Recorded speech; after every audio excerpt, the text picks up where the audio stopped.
Hello everyone, this side CA Mohit Gilotra. और मैं आज आपके साथ बात करने वाला हूं आपके स्टडी प्लानर को लेकर के। मैं आपको थोड़ा सा गाइड करने की कोशिश करूंगा कि आप कैसे एक इफेक्टिव रिवीजन वाला प्लानर रेडी कर सकते हैं अपने सीए इंटर ग्रुप वन जो कि आपका जनवरी का अटेम्प्ट है उसके लिए। अब देखिए, मैं आपको बताता हूँ। लगभग लगभग आपके पास आज की डेट से अप्रोक्सीमेट 36 डेज हैं अपने आप को उस रिवीजन शेड्यूल बनाने के लिए जिससे कि आप एग्जाम क्लियर करेंगे। और एक बहुत फैक्ट वाली बात है कि आपका आज का स्टडी प्लान ही फ्रेंड्स तय करेगा कि आप लोग कितना हिसाब से क्लियर करने वाले हो। इधर यू विल क्लियर और इधर यू विल नॉट। और ये बहुत फैक्ट वाली बात है बच्चों। देखो, आप लोगों के इंटर के ग्रुप वन में टोटल 3 एग्जाम हैं। पहला आपका है अकाउंट्स का, सेकंड है आपका लॉ का, थर्ड है आपका टैक्सेशन का, including GST and direct tax, यानी कि जिसे हम इनकम टैक्स कहते हैं। आपके पास आज से लेकर के, आज डेट है 1 दिसंबर, नाइट में ये वीडियो रिकॉर्ड हो रहा है। आप हो सकता है इसे 2 दिसंबर देख रहे हो, ठीक है। बट मैं कहूंगा कि जिन बच्चों ने अभी स्टडी प्लानर बना लिया है और उनको लगता है उनका परफेक्ट है, तो प्लीज आप उसे फॉलो करें, इसे फॉलो करने की जरूरत नहीं है। बट इन केस अगर आपने अभी तक नहीं बनाया है, तो उस केस में आप स्टडी प्लानर को फॉलो कर सकते हैं या फिर इससे थोड़ी सी इंसाइट लेकर के अपने अकॉर्डिंग स्टडी प्लानर बना सकते हैं। Now coming to the days, देखिए आपका यहाँ पर जो एग्जाम है अकाउंट्स का, वो है आपका 11 जनवरी। लॉ का आपका एग्जाम है 13 जनवरी। टैक्सेशन का आपका एग्जाम है 15 जनवरी। ठीक है जी। अगर आप एक टाइमलाइन बनाएं, कुछ इस तरीके से बनेगी आपकी टाइमलाइन, जिसके अंदर आपका यहाँ पर 11 जनवरी को एग्जाम है, करेक्ट। 11 जन को आपका एग्जाम है। अब 11 जन को आपका एग्जाम है तो ऑब्वियस सी बात है, लास्ट मैं कहूंगा, सजेस्ट करूंगा आपको 4 डेज। 4 डेज का मतलब है बच्चों 4.5 डेज। क्यों? क्योंकि 4 डेज आपके फुल, प्लस में 11 जन का 0.5 डे यानी कि हाफ डे, मॉर्निंग वाला, वो भी आप मिला करके अपने फर्स्ट सब्जेक्ट यानी कि आपके अकाउंट्स वाले सब्जेक्ट को दें। सर अकाउंट्स के लिए 4.5 सब्जेक्ट क्यों, 4.5 डेज, 4.5 डेज क्यों? बेटा उसका रीजन है, देखो। इंटरमीडिएट में ना, पहले जब इंटरमीडिएट होता था तब अकाउंट्स का एग्जाम, एक अकाउंट्स और एक एडवांस अकाउंट्स, दो लेवल पे होता था। ग्रुप वन में भी, ग्रुप टू में भी। और एक बात मैं आपको थोड़ी सी शॉर्ट के साथ कहता हूँ, ये अकाउंट सब्जेक्ट ऐसा है जो कि आपको पूरा ग्रुप पास करा देता था। बट अब सिर्फ आपके पास एक ही लेवल पे है, यानी कि ग्रुप वन में बहुत ज्यादा फोकस करना है कि इसके अंदर हमारे हाईएस्ट मार्क्स जाएं। क्योंकि अगर आपके लॉ और टैक्सेशन में कहीं पर कम आते हैं, तो ये इंडिविजुअली ऐसा सब्जेक्ट है बेटा अकाउंट्स, जो पूरे का पूरा कॉम्प ऑफ कर देता है, एग्रीगेट बना देता है और आपको पास करा देता है पूरे ग्रुप से। और इन केस अगर आप बोथ ग्रुप के लिए जा रहे हैं, तो भी मैं कहूंगा कि ये सब्जेक्ट बड़ा इंपॉर्टेंट है, ये आपका पूरा का पूरा दोनों ग्रुप को ही तार देगा बेटा। आओ, 4 दिन आपने लगा दिए यहाँ पर। अब 4 दिन जब आप लेस करोगे, तो उस केस में आपके पास 6 जनवरी आ गया। आपने यहाँ पर क्या करा, आपने यहाँ पर 7, 8, 9, 10, ये 4 दिन आपने अकाउंट्स को ही डिवोट करने हैं। इसके बीच में आपको कोई और सब्जेक्ट नहीं नहीं उठाना। इनकेस आपको लगता है नहीं सर मेरा तो अकाउंट्स बहुत स्ट्रांग है, या मेरा अकाउंट्स मुझसे हो जाएगा, मुझे जरूरत नहीं है 4.5 डेज की, तो आप इसे 3.5 डेज भी कर सकते हैं, मुझे कोई दिक्कत नहीं है। आपने अपने अकॉर्डिंग मैनेज करना है। नाउ कमिंग टू, आज हम 1 दिसंबर को छोड़ के मैं 2 दिसंबर ले रहा हूँ। 2 दिसंबर से 6 जन, ये हमारे पास टाइमलाइन है जो अवेलेबल है। इसके बीच में हमें अपना रिवीजन शेड्यूल बनाना है। ये 4 डेज को मैं अभी काउंट नहीं कर रहा हूँ, इसे बाद में काउंट करवाऊंगा। ठीक है जी। तो अप्रोक्सीमेट 6 डेज हो गए आपके पास जनवरी के, 6 डेज आपके पास यहाँ पर हैं। और अप्रोक्सीमेट आप देखोगे 2 दिसंबर से 31 दिसंबर, 2 दिसंबर से 31 दिसंबर, लगभग लगभग ये हुए आपके पास 30 डेज। तो टोटल मिलाओगे तो आपके पास 30 डेज का बैंडविथ है, जिसमें कि आप अपना एक इफेक्टिव शेड्यूल बना सकते हो। और मैं आपको प्रॉमिस करता हूं कि मैं आपको 3 रिवीजन शेड्यूल बना करके दूंगा इस 36 डेज में, और जिसमें कि विद मॉक टेस्ट होंगे। और आप अगर उस शेड्यूल को फॉलो करते हैं, तो आई एम श्योर कि आप अपने पास होने के चांसेस बढ़ा लेंगे। ठीक है जी, आइए रिवीजन शेड्यूल बनाते हैं एक बार। आपके 3 सब्जेक्ट हैं, पहला accounts, second is law, third one is tax. ठीक है जी। अब एक मिनट, मैं अकाउंट्स को फर्स्ट, जो आपकी रिवीजन शुरू होगी, उसमें मैं आपको 6 डेज सजेस्ट करूंगा। अकाउंट्स के लिए। लॉ के लिए मैं सजेस्ट करूंगा कि आप 5 डेज दें, टैक्स के लिए आप दें 6 डेज। अगेन आपके टोटल यहां पर यूटिलाइज होंगे 6 और 6 12, 12 प्लस 15, 12 प्लस 5 17 डेज। इसमें आपकी रिवीजन नंबर 1 खत्म हो जाएगी।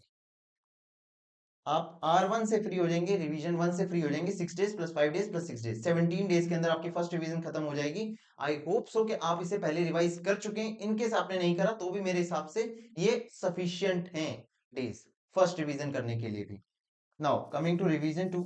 रिवीजन 2 में हम थोड़ा सा टाइम कम करेंगे। रिवीजन 2 में हम जो टाइम देंगे वो देंगे 5 डेज यहाँ पर, 4 डेज लॉ को, और टैक्स को हम देंगे अगेन 5 डेज।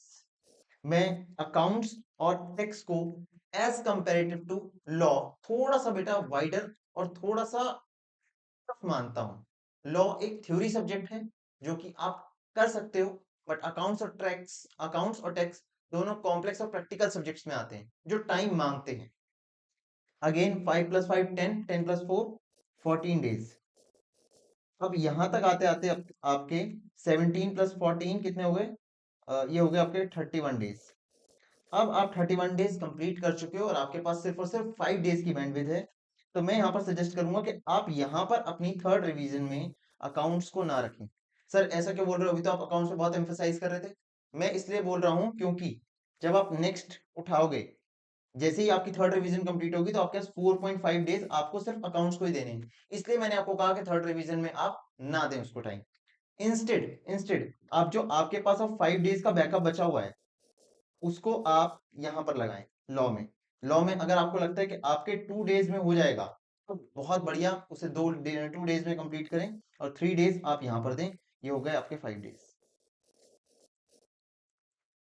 आपका टोटल 36 डेज के अंदर लगभग लगभग आपने 3 रिवीजन कर ली हैं और आप उसके बाद एग्जाम देने जा रहे हो। अब मैं आपको बताता हूँ इसके अंदर आपको मॉक टेस्ट कैसे ऐड करने हैं। Coming to mock test part, याद रखिए मॉक टेस्ट आपके बहुत बहुत बहुत इंपॉर्टेंट है। विदाउट मॉक टेस्ट अगर आप जा रहे हो तो आप ऐसा समझ लीजिए कि आप अपने पास होने के चांसेस और कम करके जा रहे हो। देखो, सीए का कोर्स ऐसा कोर्स है जिसके अंदर आप श्योर शॉट नहीं हो सकते कि आप पास हो गए होगे, but yes you can increase the chances of getting you pass by doing some things. The things are, पहला आप मॉक टेस्ट देंगे, पहले आप रिवीजन करेंगे। नंबर ऑफ रिवीजन जितनी आप ज्यादा कर सकते हैं उतना ज्यादा बेटर है। कुछ लोगों का इस पे ब्लैकलैश मिलेगा मुझे कि सर नंबर ऑफ रिवीजन से क्या फर्क पड़ता है, अच्छी रिवीजन होनी चाहिए। आई एग्री, अच्छी तो होनी चाहिए, वो तो ऑब्वियस सी बात है। बट अगर आपकी वो अच्छी रिवीजन नंबर ऑफ रिवीजन में भी ज्यादा है तो मेरे हिसाब से वो ज्यादा अच्छी बात है। आप पहली चीज रिवीजन पे ध्यान देंगे, दूसरा आप मॉक टेस्ट देंगे, तीसरा आप आरटीपी एमटीपी, ये पास्ट वाली, ये करके जाएंगे। और एक चीज मैं आपको थोड़ी सी और बताता हूँ, इन केस अगर आप कर पाए तो आप कोशिश कीजिएगा प्रीवियस ईयर क्वेश्चंस उठा करके एक बार गो थ्रू हो। सर प्रीवियस ईयर क्वेश्चंस तो प्रीवियस में आ गए, इंस्टीट्यूट तो रिपीट नहीं करता क्वेश्चन, आई एग्री रिपीट नहीं करता, बट अगर आप प्रीवियस ईयर क्वेश्चंस देखोगे और उसके उसके सजेस्टेड आंसर देखोगे, previous year question plus suggested answer, तो उससे ना आपको एक आइडिया मिलेगा कि आपको आंसर की फ्रेमिंग कैसे करनी है, इंस्टीट्यूट किस हिसाब से क्वेश्चन पूछता है और उसकी फ्रेमिंग आंसर की किस तरीके से करता है। ये हम वेल नोन है कि इंस्टीट्यूट अपने सजेस्टेड मार्क्स के अकॉर्डिंग ही हमें मार्क्स दे देता है। अब ठीक है, इस पे ज्यादा नहीं बोलना, सजेस्टेड आंसर को आप फॉलो करके जाएंगे, बात खत्म।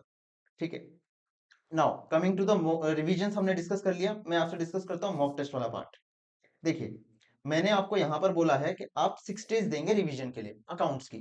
ठीक है, इस 6 डेज का मतलब है कि आप 6 के 6 डेज नहीं यूटिलाइज करोगे अकाउंट्स की रिवीजन करने में, आप करोगे 5.5 डेज, यानी कि 5 डेज फुल और एक आप फर्स्ट हाफ लगा लीजिएगा। 5 डेज तो आप फुल लगाओगे, प्लस आप सिक्स डे का फर्स्ट हाफ लगा लीजिए, यानी कि मैं आपको सजेस्ट करूंगा टिल 1 PM। मॉर्निंग में उठेंगे और टिल 1 PM हम अकाउंट्स की रिवीजन करेंगे। फ्रॉम 2 PM आप लोग 2 PM टू 5 PM एक मॉक टेस्ट देंगे। सर ये मॉक टेस्ट कहाँ से आएगा, क्या हमें खरीदना पड़ेगा?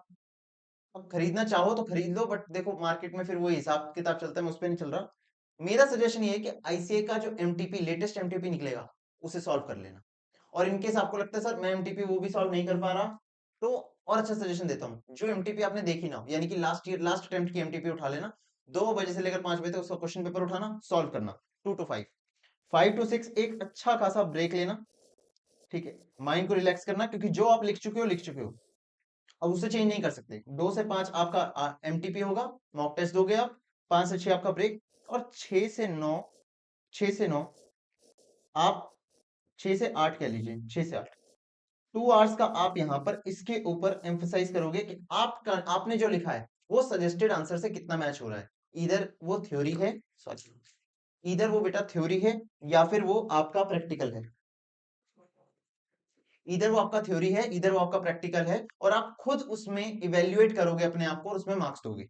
जो भी मार्क्स आ रहे हैं एक्स वाई जेड, प्लस जो मोस्ट इंपॉर्टेंट चीज है यहाँ पर, जो 2 घंटे में आप इवेल्युएट करोगे ना, उसे आप राइट डाउन करोगे। आपको पता होनी चाहिए कि आपकी गलतियां क्या थी, so that in next revision आप उन सबको, जब आप सेकेंड रिवीजन, जब आप ये 5 डे वाली रिवीजन शुरू करोगे, तो आप इसमें उस चीज को ऐड ऑन कर सको और वो गलती दोबारा ना हो, इसका आपको ध्यान रखना है। और वो तभी होगा जब आप इस प्रोसेस को फॉलो करोगे। इस प्रोसेस को जब आप फॉलो करोगे तो ही ये चीज निकल के आ पाएगी, अदरवाइज नहीं निकल के आ पाएगी, याद रखना।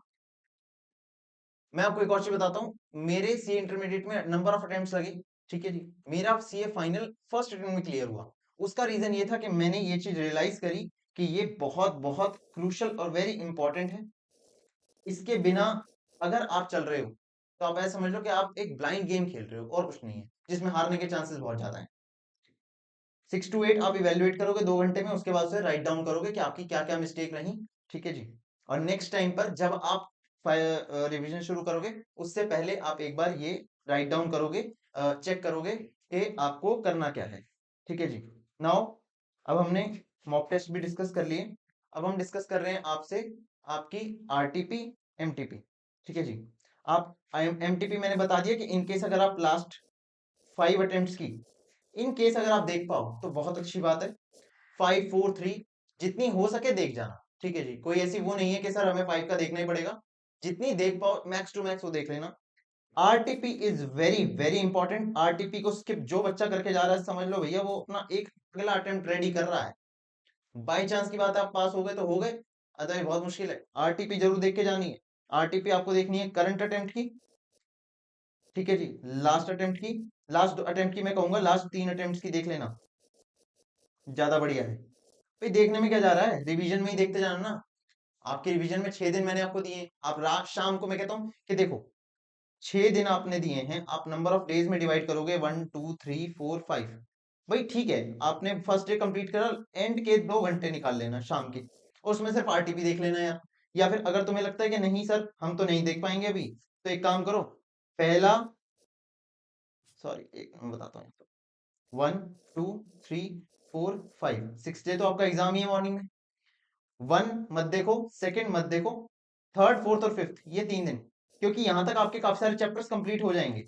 तो थर्ड फोर्थ फिफ्थ से आप एक रियलाइज कर सकते हो कि अच्छा ये क्वेश्चन ऐसे सॉल्व हो रहा है, ये क्वेश्चन ऐसे सॉल्व हो रहा है। तो यहाँ पर आप एटलीस्ट शाम को या रात को डेली के 2 आवर्स निकालें और उसमें आप देख लें एक बार आरटीपी आपकी, एमटीपी जो आप गो थ्रू कर सकें। बट याद रखना जो 6 डे पे आप एग्जाम देने वाले हो, वो वाली एमटीपी मत देखना, कहीं ऐसा ना हो कि आप पहले देख करके फिर लिख रहे हो, फिर तो भैया कोई एमटीपी का सेंस ही नहीं रहेगा, ठीक है जी। प्रीवियस ईयर क्वेश्चन भी मैं जब मैं रिवीजन करता था तो मैं उसमें ऐड कर लेता था। मैं लास्ट 5 अटेम्प्ट्स के प्रीवियस ईयर क्वेश्चंस निकालता था, प्लस में उनके सजेस्टेड आंसर, और उसे एक बार गो थ्रू करता था इसी टाइम में 2 घंटे में, एमटीपी आरटीपी एमटीपी वाले ही जो मैंने एक स्लॉट बना रखा था उसमें, ठीक है जी। आई होप सो आपको ये वीडियो पसंद आएगा। अगर आपको लगता है कि इसमें कुछ और अमेंडमेंट्स की जा सकती हैं, कुछ और अच्छे आप चेंजेस कर सकते हैं, प्लीज मुझे कमेंट में जरूर बताएं इसका, ठीक है जी। आई थिंक इतना काफी है ग्रुप 1 के लिए। ग्रुप 2 के लिए मैं एक अलग वीडियो बनाऊंगा, ठीक है, जिसमें मैं एक और टाइमलाइन सजेस्ट करूंगा, जिसके कारण आप ग्रुप 2 में भी इफेक्टिवली काम कर सकते हो। ये उन बच्चों के लिए होगा जो सिर्फ ग्रुप 2 देने जा रहे हैं। वो ग्रुप के लिए मैं ट्राई करूंगा कि मैं उसके लिए भी एक वीडियो लेकर आ पाऊँ। इन केस आपको लगता है कि आपको मेरे से कुछ और हेल्प चाहिए, कुछ टिप्स चाहिए, तो please let me know in the comments. Thank you.